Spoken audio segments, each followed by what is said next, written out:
Now at 5:30 on WKYT this morning, residents at a Southern Kentucky apartment were relieved by their neighbor's arrest, but shocked after learning of his previous criminal history. How a registered sex offender landed himself back behind bars just ahead. Also on WKYT, the presidential candidates look to add to the delegate counts today. Primaries will be held in 5 states. The latest from the campaign trail is coming up. And tonight's Pearl Jam concert will be the Lexington Center's biggest security test yet. Coming up, details on what you can expect if you're planning to attend the show.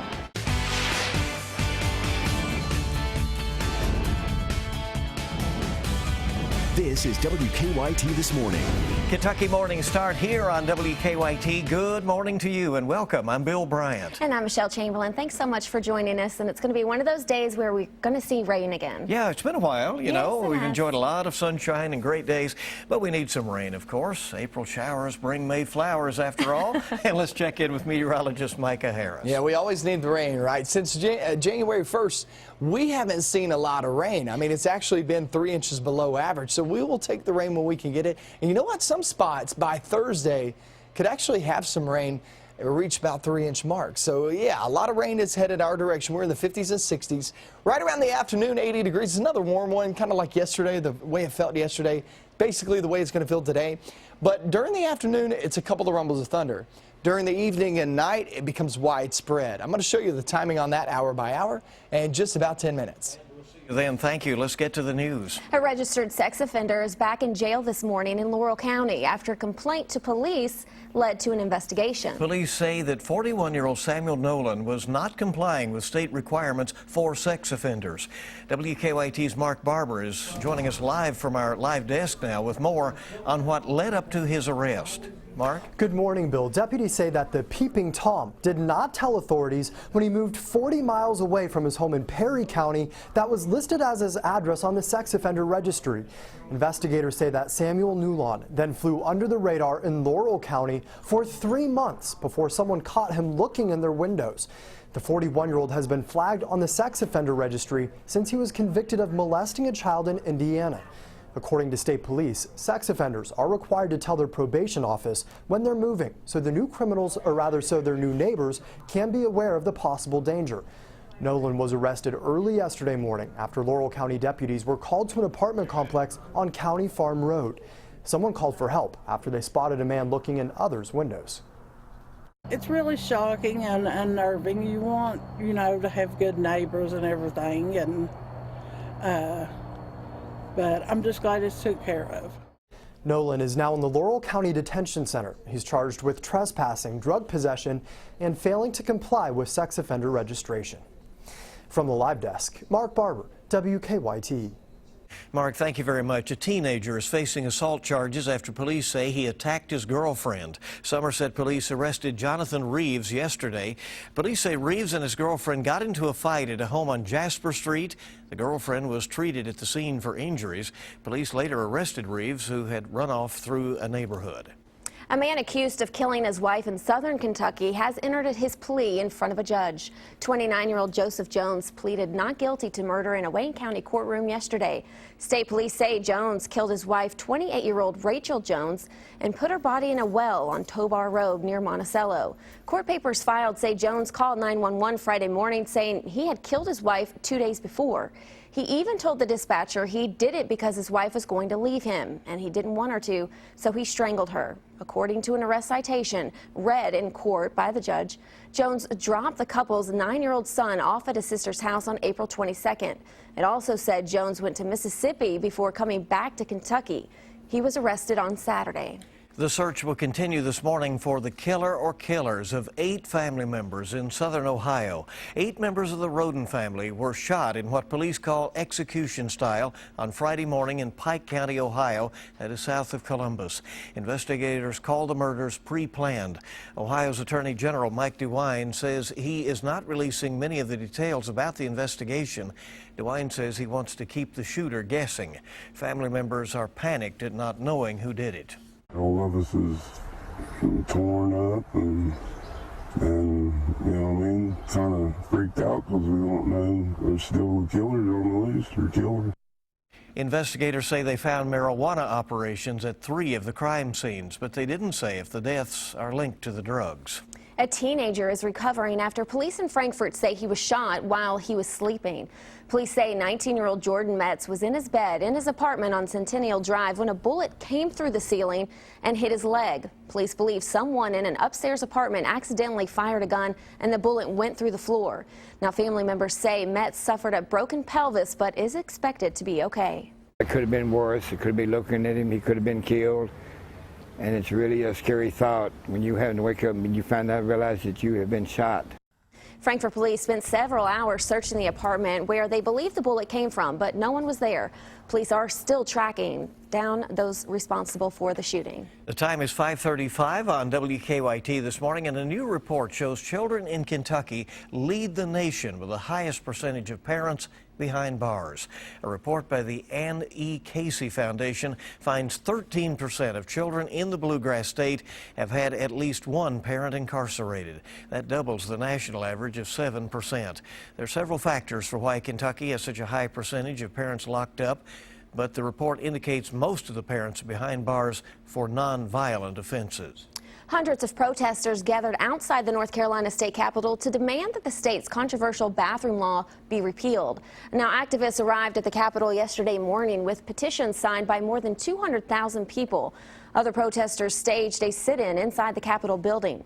Police arrested some of those protesters. Now, the bathroom law, which was signed last month, bans individuals from using public bathrooms that do not correspond to their gender at birth. Critics say the measure discriminates against the transgender community. Several entertainers have called off shows in North Carolina due to the law. Voters in Pennsylvania, Connecticut, Delaware, Maryland, and Rhode Island head to the polls today. A lot of primaries. GOP frontrunner Donald Trump is poised to sweep all 5 states, according to polls, despite plans by Ted Cruz and John Kasich to try to stop him. And Democrat Hillary Clinton is also expected to win big today. Brooke Silva-Braga is on the campaign trail. Donald Trump spent the eve of today's contests rallying support in the critical state of Pennsylvania. Voters there will not only cast a ballot for their party nominee, they'll also choose the delegates who will personally pick who the Pennsylvania delegation supports at the GOP convention. You have to go out and you have to get your beautiful delegate card and you have to vote for your delegates, the delegates. Yesterday, Trump lashed out at Ted Cruz and John Kasich for teaming up to deny him delegates, taking particular aim at the Ohio governor. He puts pancakes this big in his mouth and he's shoving them in. This is not a presidential person. After trying to downplay the alliance early in the day, Kasich defended the move. It's all about husbanding resources and trying to stop Hillary Clinton. On the Democratic side, Hillary Clinton appears poised to sweep all 5 states at play today. Last night, she criticized rival Bernie Sanders for being reluctant to back her in the same way she helped Barack Obama in 2008. I spent an enormous amount of time convincing my supporters to support him. That is what I think one does. The Vermont senator told CBS this morning that he isn't giving up. We're going to continue the fight until the last vote is cast. Wins today would put Clinton on track to clinch the nomination by mid-May. Brooke Silva-Braga for CBS News, New York. And you can see the rest of CBS's Nancy Cortez interview coming up on CBS this morning. Hillary Clinton will be spending primary night in Pennsylvania, while Donald Trump will be holding his election night event in New York.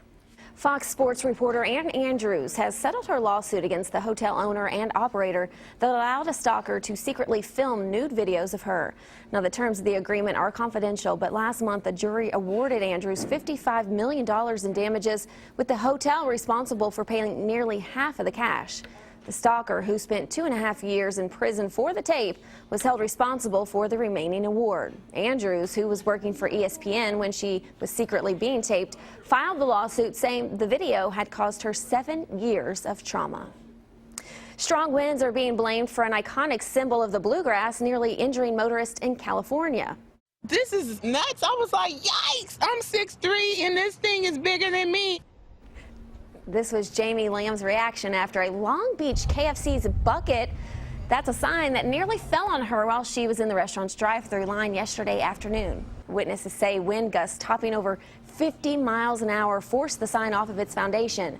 No one was injured, but the KFC's owner says the giant bucket came close to landing on several cars in the drive-through lane and in the parking lot. Well, and she points out she's 6'3", and that's pretty tall to have that. Yeah, got her a bit closer to the bucket happen. falling. That's right. All right, our time this morning is 5:39. It's bright and early on WKYT this morning. Security at the Lexington Center is going to get another chance to be tested out, especially those new stand-up metal detectors when there's a big concert later this evening. Yeah, over the past few weeks, the center had tested the metal detectors during various events, but officials say tonight's Pearl Jam concert will be the biggest test yet. WKYT's Mike Byer joins us live from Rupp Arena. Good morning, Michelle. An even flow of people are expected to make their way into Rupp Arena tonight when Pearl Jam takes the stage at 8 o'clock, but that's not the only reason why you're going to want to get here early. Several weeks ago, Rupp started using walk-through metal detectors. Now, these walk-through detectors are the ones that you'll see at airports, professional stadiums. They're designed to give full body scans of people as they head in to watch their favorite shows and concerts. The arena started out by using a couple, then roughly a dozen, and now tonight all 30 metal detectors are expected to be in play. Officials say the new security measure will eventually get people into the 20,000-seat arena faster than ever. They say being wanted by security can take anywhere from 20 to 30 seconds, where going through a walk-through metal detector takes about 5 seconds. Tonight, however, will be the first time that this many are used. This means lines getting in could be longer, with Pearl Jam being one of the biggest concerts of the year so far. Now, if you were lucky enough to score a ticket tonight, officials ask that we just remain patient when we arrive, as a lot of people are going to be trying to get into the concert at one time. Once again, that show starts at 8 o'clock. Live outside of Rupp Arena, I'm Mike Byer, WKYT. All right, we'll see how it all goes, and we thank you, Mike. And some workers at an Eastern Kentucky gas station got a big surprise this weekend when a celebrity suddenly pulled in to fill up his car with gas. Drew Carey, the host of The Price is Right, made the pit stop Sunday at the Beattyville Shell Station in Lee County. The clerk at the time, Diana Spencer, tells us that she first noticed his car and then asked if she could take some photos of it for her daughter. And I was like, "You look just like Drew Carey." He said, "That's because I am." And I was like, "No, you're not." He's like, "Yeah." And he pulled out his glasses and put them on. I was like, "Oh my God, you are." And on his Twitter, Drew Carey confirmed that he was driving through Kentucky. Spencer says Carey told her that he was taking the scenic route while driving cross country, and somehow he got lost. But spent a little time there in beautiful Beattyville. Yeah, everybody said he's the nicest guy. Yeah, doesn't he evidently. seem like it? Yeah, it sounds like it was a good encounter there. Time this morning is 5:42, and let's check live drive traffic. See what's going on bright and early on your Tuesday. Here's a look outside. Lots of green on there. No reports of any early traffic issues this morning. And as we take a bit of a closer look here at some of the area this morning, you can see once again all the streets are green. We have no delays, collisions, or problems early on. Let's hope it stays that way. Remember that rain that'll be moving in later today. That could be a factor on your evening commute. And it's good to have you with us. A lot more news coming up on WKYT on your Tuesday. A 22-year-old waiter's kind gesture for one of his customers is becoming a viral sensation. We'll tell you why when WKYT This Morning returns. Going on for the state of Kentucky right now, but that's going to change later on this evening and off into the night, is we have a boundary just to the north of us that slides southbound. That's what gives us those strong, potentially severe storms. And I'll have that coming up next. Now, your hour-by-hour forecast with meteorologist Micah Harris. We're in the 60s this morning. It's an awesome feel outside. Once you step out the door, no issues whatsoever. It's dry. It feels good. You gotta love it. But what we're watching for as we continue to travel through your day, well, we have a system just to the north of us, and that is going to give us the opportunity to see some thunderstorms later on today. There's a stationary boundary right now, but it slowly but surely glides southbound as we travel throughout your afternoon and off into the evening. And once it comes in contact with our region, it will be just in time to have enough heat during the day to spark up a few showers, a few thunderstorms. Let's go through it. Let me take you hour by hour. We go through your day, nothing going on much of your day, right? It's pretty calm, pretty quiet. There's 4 p.m., kids coming home from school. You getting ready to come home from work. There's only a small chance of rain during the afternoon hours, and that's mainly for north of I-64. You could have a couple of rumbles. But once you get into that 5, 6, 7 p.m. time, That's where you have to watch northern Kentucky, okay? I've put out the timing on this. Anywhere from 7 p.m. to about 9 p.m. is when you can expect it in the northern half. Now, those are the thunderstorms you got to be watching pretty closely. What we're going to be looking at, most of this, heavy downpours, a lot of lightning, some strong winds involved. But remember, this is low-end severe weather risk, so an isolated chance at a couple of severe storms possibility. Much of this is just going to be beneficial rain to the yards. It'll be loud as it travels on through. Won't be fun to try to go through during the night. But around 10 p.m., anywhere from 9 p.m. to midnight, you're talking about central sections. And then from midnight to, say, 2 a.m., then you're talking about the southern half. However, southern half, if you're sitting in Somerset, if you're really the Cumberland Parkway, Hal Rogers Parkway, and southbound, it's going to be really hard to actually get those thunderstorms down into your region and still be pretty strong, pretty potent. So most of that's just going to be some rain traveling on through. Better chance, once again, for the northern half as opposed to the southern half. Then we head toward Wednesday. Guess what? That boundary is still over us. As long as that boundary is around us, it's going to spark up some thunderstorms in the forecast. So that will give us another opportunity to see some thunderstorms roll on through, and that'll take us into the afternoon, evening, and night. There's 11 p.m. tomorrow. And some of these thunderstorms could be strong once again. The bigger picture here is most of your severe weather is well back toward the central and southern plains. But that boundary that's really connected to that system back toward the west is right over us. That gives us that marginal risk, that small chance of seeing an isolated severe cell or two. Let's talk about your 7-day forecast now through Thursday. You're talking about some pretty heavy rain, anywhere from 1 to 3 inches is your best bet. And then it looks like Thursday afternoon it tries to push on out. Friday looks pretty good. Saturday actually looks pretty good too, with only a small chance of rain. Then we bring the showers and thunderstorms back in the forecast here on Sunday. So this is an active pattern, but it is spring, right? I mean, this is what you expect during spring. Right. We've really skirted by so far. Not too bad. Yeah. All right. Thank you very much. Our time this morning is 5:49. A picture is going viral on social media for all the right reasons. Yes, this will pull your heartstrings. It shows 22-year-old waiter Alex Ruiz going above and beyond for one of his customers. Now, as you see here, Ruiz was captured helping a man with no arms eat his meal. The customer came into the Cinco de Mayo restaurant in Georgia on Sunday. Now, when he asked for help with his meal, Ruiz says he immediately volunteered. The man who took this picture is a regular at the restaurant, and he says he was touched by what he saw. He describes Ruiz as someone who's always in a positive mood and wasn't surprised at all by his gesture. So sweet to see. Oh, what an act of kindness, and certainly must be a wonderful person. Time this morning is coming up on 5:50, 10 till 6. Coming up, you'll get the stories making news at this hour. We'll be checking traffic again, see how things are moving along for you out there. We'll also have what's hot on the web and social media and so much more. And it's so good to have you here on WKYT.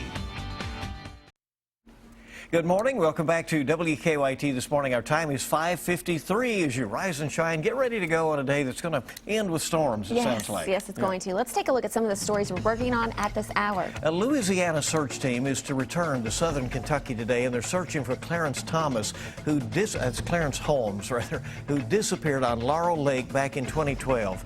The team says they have a new lead that could lead them to finding Holmes's body. The team will resume their search later this morning.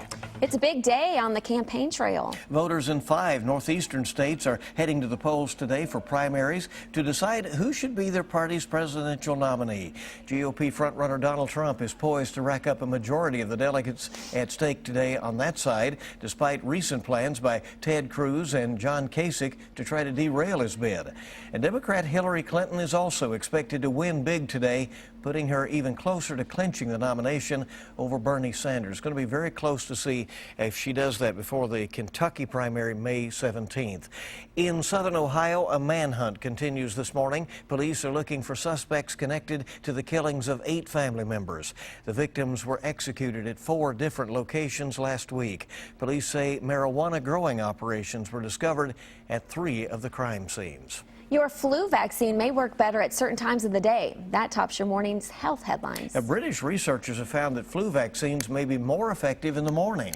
Their study of patients over 65 found people who were inoculated before noon had more protective antibodies even a month after getting their shots. Researchers in Canada say they've isolated a protein called OSMR that may one day help fight one of the deadliest cancers, glioblastoma. Now, the team found blocking the protein's activity in cancer cells prevented brain tumors from forming in mice. Let's get a check this hour on today's traffic trouble spots with live drive traffic. All is green, all is good. So if you're about to head out the door, it's a good time to do so. Time to check what's making news online this morning.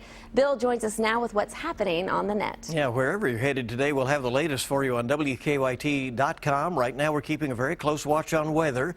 Some changes ahead, showers and storms expected to arrive later today. And you can find Micah's updated forecast and real-time observations on our webpage and, of course, on social media as well as we push those out of our newsroom. We're following up today as Rupp Arena expects a big crowd for a concert by Pearl Jam. New security procedures will be in effect, including full-body metal detectors. We'll be updating that story throughout the day. One of our most viewed stories is about Drew Carey's surprising stop in eastern Kentucky. The Price is Right host showing up at a gas station in Beattyville. The clerk told him that he looked like Drew Carey, and he said, well, it was him. Carey then tweeted about his trip through Kentucky. As the Kentucky primary approaches on May 17th, and attention is focused on contests in 5 states today and the national conventions, you can click on Campaign 16 coverage right on our homepage, find stories and interactive maps about where the race stands. On Kentucky.com, a look back at last night's Catspy Awards. Coach Cal and Tyler Eulis stole the show. WKYT's Chris Bailey and Amber Philpott hosted the event as well last night. And coming up, there you go, there's the story about that on Kentucky.com, by the way, this morning. And CBS This Morning is coming up at 7 with your Eye Opener and the latest from around the nation and the world. Plus, we'll have local updates. Join us on Facebook, follow us on Twitter or Instagram, and for the latest anytime, WKYT.com. Look, most of your day looks great and it'll feel all right. Couple of rumbles during the afternoon, but evening and night is what we're going to be focusing in on with strong, potentially severe storms. Have that with another hour of WKYT News, just a couple of minutes.